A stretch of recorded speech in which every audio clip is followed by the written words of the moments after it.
from ABTN Advantech News Network in Austin, Texas. I'm Kim Tran. In today's news, Microsoft. Since 2005, the company has faced numerous challenges from top technology companies.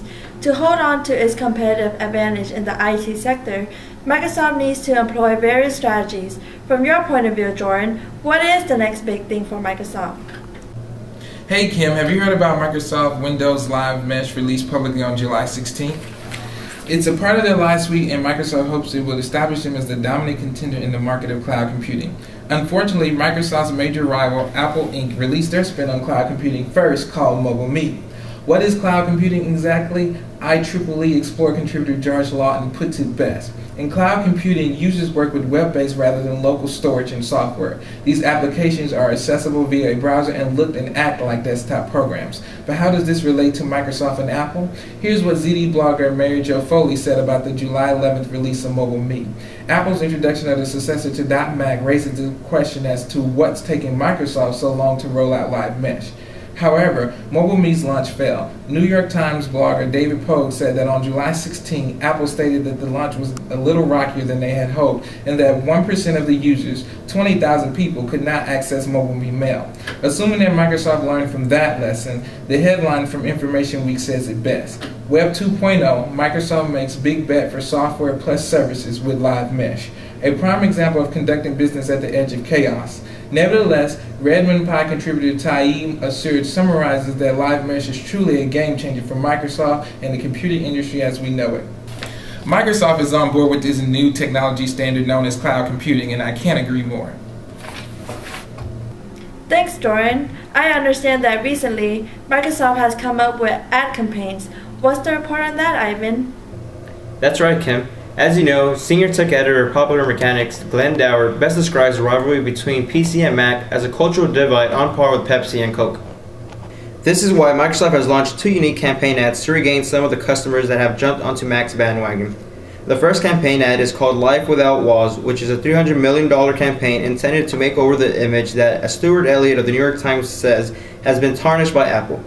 One part of this campaign will feature TV commercials called I'm a PC, which will feature real people celebrating their connection to the community of 1 million Windows users worldwide.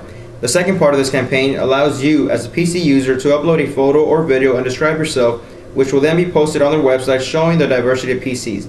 This campaign was set out to show that PC users are all over the world and they are not a stereotype. The second campaign ad is called the Mojave Experiment. This campaign is focused more on the PC customers that have yet to make the jump to Vista. What this experiment basically does is disguise the operating system as Mojave. They then randomly call in people and ask them to comment on Vista, which produced negative feedback, mainly because they had heard disapproving reactions from other people. These customers were then asked to try Mojave, which they really liked. On average, Vista got a rating of 5 points better than what customers had originally rated it. That's an increase of 5 points on a scale of 10. That sounds like a long jump on Microsoft fitness landscape. Most definitely. Microsoft here shows their eagerness to deploy different hikers to stay atop the fitness landscape, even though it's going to hit their wallets.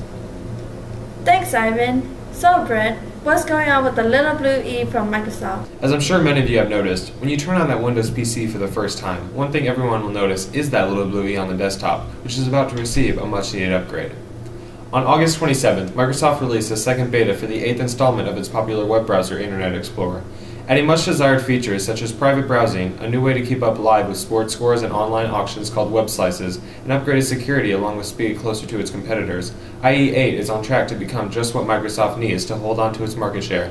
It faces tough competition though. Apple's Safari, the first to introduce private browsing, is pre-installed on all Macs, which are becoming more popular each day. Mozilla's Firefox offers superior customization and speed, not to mention a very recent release that has gotten nothing but praise. New to the scene, however, is the shiny new release from Google called Chrome, bringing to the playing field its own private browsing option, a simple interface which is sure to draw in the common user, and speed that tops even Firefox. Chrome is sure to stir up the competitive advantage Microsoft has held by locking in customers.